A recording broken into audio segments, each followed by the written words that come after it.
Hello guys, Tripathi गुरु channel में आपका स्वागत है। आज हम एक टॉपिक सीखने वाले हैं। छोटा सा टॉपिक है। सीबीएसई आईसीएसई कोई भी में 10th हो 11th हो, पहला टॉपिक आता है ऑटोट्रॉफिक न्यूट्रिशन मीन्स फोटोसिंथेसिस। उसका बेसिक चीज जो एक छोटा बच्चा भी आसानी से समझ में आ जाए, उसको मैं आज बताने वाला हूँ। आज मैंने लिखा है कि फोटोसिंथेसिस का एक लेक्चर 1 है, मीन्स लेक्चर 2 भी आने वाला है।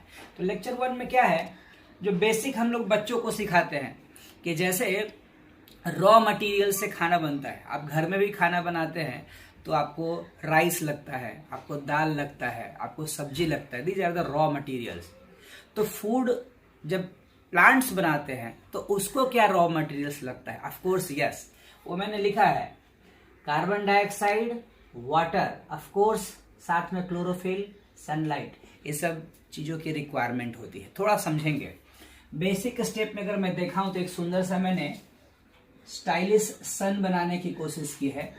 तो सन सबसे पहले जो प्लांट होता है उसके अंदर सेल्स में फोटोसिंथेसिस के लिए एक पर्टिकुलर प्लेस है, उसको बोलते हैं chloroplast.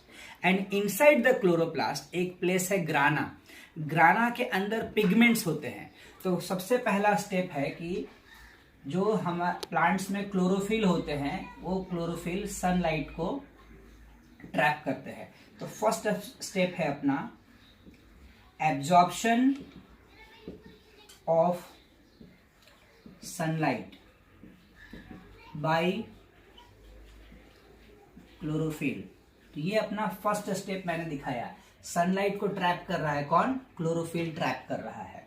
Of course the second step जो है, तो सेकेंड स्टेप क्या कहता है कि जो भी ये लाइट एनर्जी आया है, तो light energy is actually converted into chemical energy in the form of ATP and NADPH2, nicotinamide adenine dinucleotide phosphate.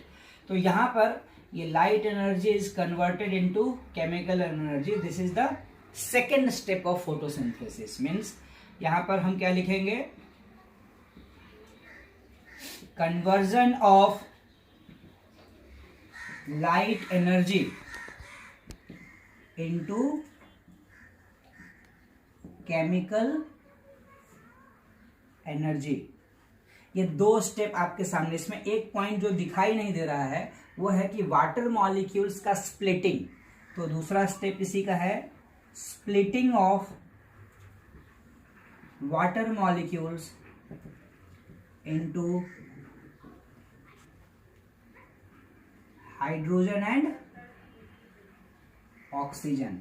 ये दूसरा स्टेप है। तीसरा स्टेप देखेंगे, जब एटमॉस्फेयर से स्टोमाटा के थ्रू कार्बन डाइऑक्साइड आता है, जब स्टोमाटा ओपन होता है और ये एटीपी जो भी एसिमिलेटरी पावर्स बने हैं केमिकल, उनका यूज होता है और ये कार्बन डाइऑक्साइड का रिडक्शन हो जाता है ग्लूकोज में। This is the third step, means reduction of carbon dioxide into carbohydrates. जब हम हायर क्लास में जाएंगे तो हमें समझना पड़ेगा कि फोटोसिंथेसिस बेसिकली 2 स्टेप का है। जो मैंने ए से बी लिखा है, बी से सी लिखा है, तो ये स्टेप को बोलते हैं light reaction and this step is known as dark reaction of photosynthesis. ये जो पहला 2 स्टेप है, ध्यान से देने वाली बात है। First 2 step, this 2 are the actually light reaction and the third step is actually dark reaction.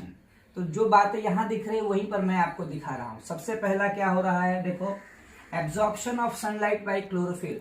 इस लीफ में ये क्लोरोफिल है और वो क्लोरोफिल जो है, ध्यान देना, वो सनलाइट को ट्रैप करता है।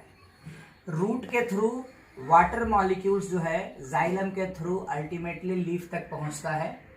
एटमॉस्फेयर से कार्बन डाइऑक्साइड आ रहा है और क्लोरोफिल सनलाइट को ला रहा है, तब जाकर के ग्लूकोज का फॉर्मेशन हो रहा है।